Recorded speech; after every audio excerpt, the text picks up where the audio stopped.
வாலாஜா அருகே தேசிய நெடுஞ்சாலையில் நிகழ்ந்த விபத்தில் ஆட்டோ ஓட்டுநர் ஒருவர் சம்பவ இடத்திலேயே உயிரிழந்தார். ராணிப்பேட்டை மாவட்டம் தென்கடப்பதங்கல் ஊராட்சிக்குட்பட்ட புலித்தாங்கல் கிராமத்தைச் சேர்ந்தவர் ஆட்டோ ஓட்டுநர் குமார்.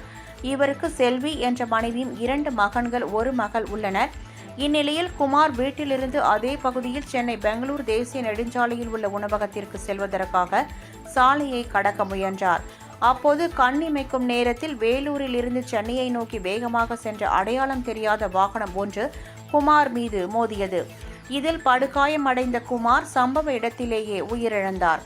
இதனை கண்ட அவரது மனைவி செல்வி மற்றும் மகன்கள் கதறி அழுத காட்சி காண்போரை கண்கலங்க செய்தது.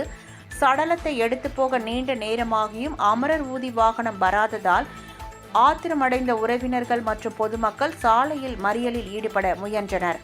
அவர்களை போலீசார் தடுத்த போது இரு தரப்பிற்கும் இடையே கடும் வாக்குவாதம் ஏற்பட்டது.